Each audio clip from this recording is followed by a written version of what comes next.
coming up tonight, more success for Resorts World Bimini as the new ferry cruise ship service returns and the jetty commission. I'm Clint Watson. The story's ahead. Coming up in the Bahamas tonight, the Minister of Health refutes internet rumors that there is Ebola in the Bahamas. Plus, BC in more dire straits than first thought. Hear why the Bahamas Tonight starts now. Now in HD.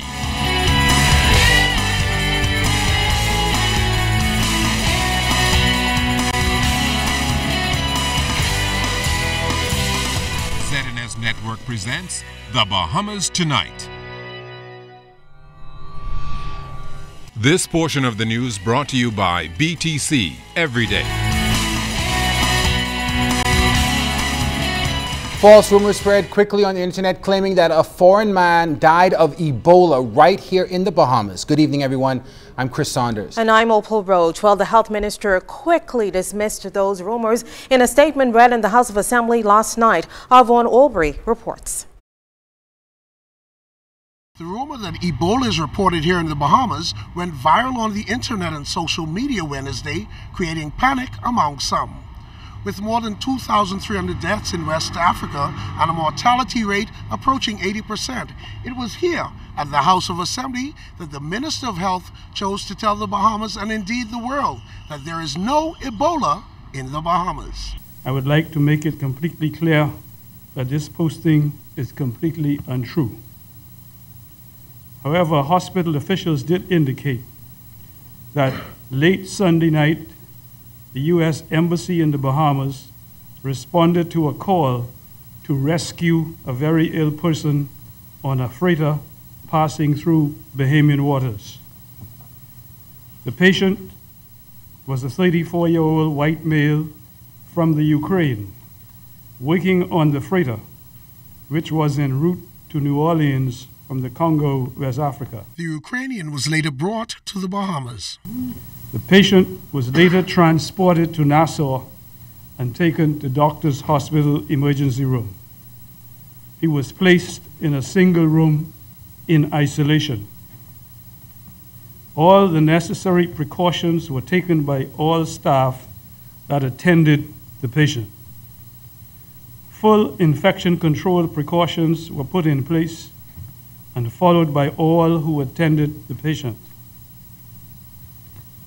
A diagnosis of septic shock was made. Treatment included intravenous fluids, antibiotics, and pressor agents, that is, drugs to raise blood pressure. Further, blood studies done at Doctors Hospital confirmed a diagnosis of malaria. That Ukrainian died Tuesday night. His blood sample has been sent to the Center for Disease Control in Atlanta for further testing. For ZNS Network News, I am Vaughn Albury. All right, Vaughn, thanks a lot. Some other news tonight live. The first phase of the Port of Resorts World Bimini is completed and officially open today. Officials welcome 500 international travel agents, tour operators, and industry partners to Resorts World Bimini to be a part of that big opening.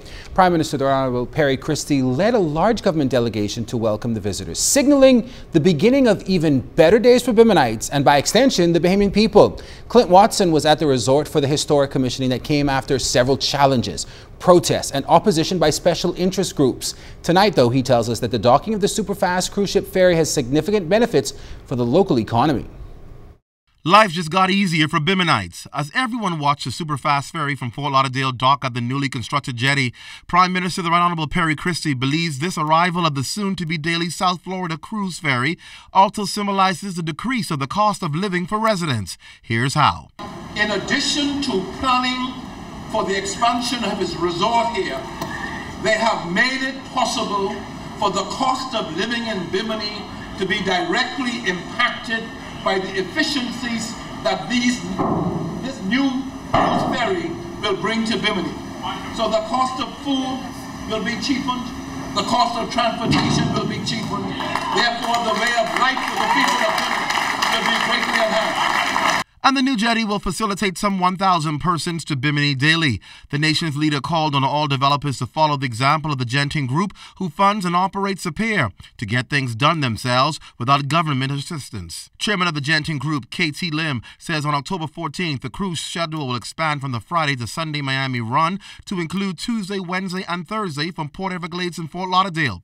Guests will hopefully get to spend more time not just in the casino and on the resort, but in the community with residents. And with that in mind, investors have already begun transforming the town. By October, we will repave the main road of North Bimini, complete the expansion of the runway at South Bimini Airport, and improve the public docks connecting North and South Bimini. We will soon see new streetlights and signages as we support effort to create heritage trails and tours. And we will continue to support the Bimini Local Government Council in the efforts to clean up and beautify the island. The best is yet to come for the Bimini Islands. Tourism Minister and MP for Bimini, the Honorable Obi Wilshcombe, says the writing is on the wall when it comes to the impact of Resorts World on the island as the tourism figures continue to soar. Bimini last year welcomed more than 104,000 visitors to the island. And already this year, Bimini has seen an increase by 13.7%.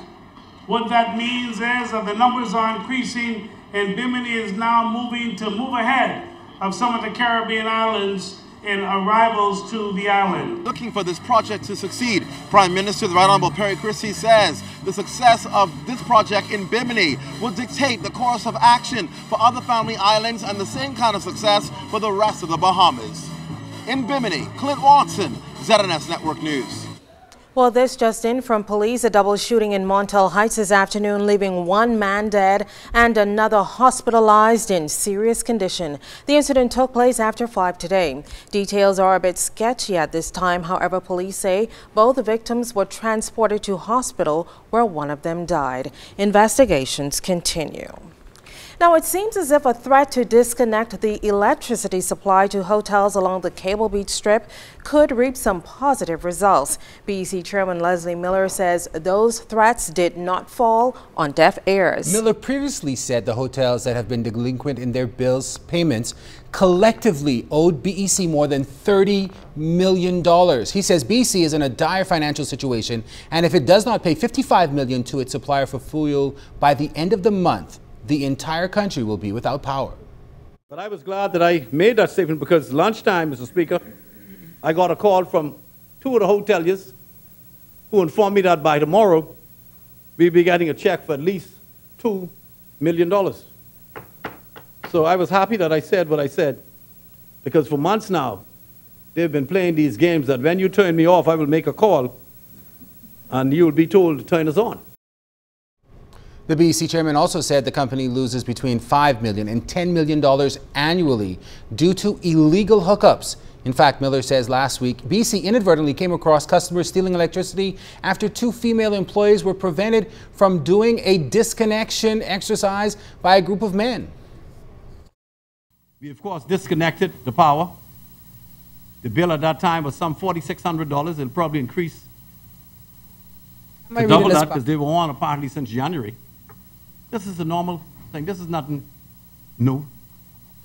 Every single day we find units after units, apartments, homes that is hooked up illegally, getting free electricity from BEC.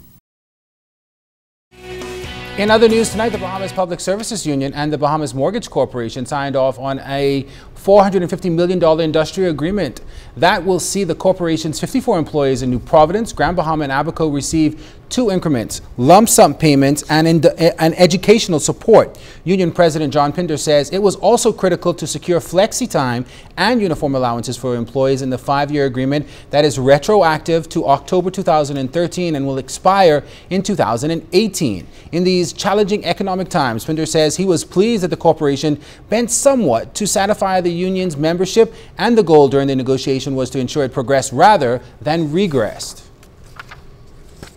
That the government is certainly going to implement VAT on next year, and recognizing that we wanted to try our best to get something for all of our members just before VAT comes in to help to bridge the difference in expenses between VAT and what they now enjoy. At the end of the day, we believe happy employees are productive, and so we expect for them to be more productive as they enjoy benefits from the corporation.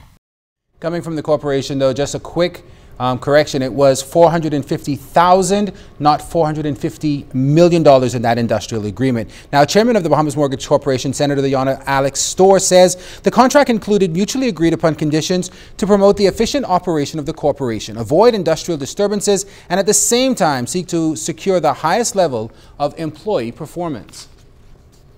The BMC operates in conditions that differ from a lot of the other government corporations where we are in a competitive market for home mortgages.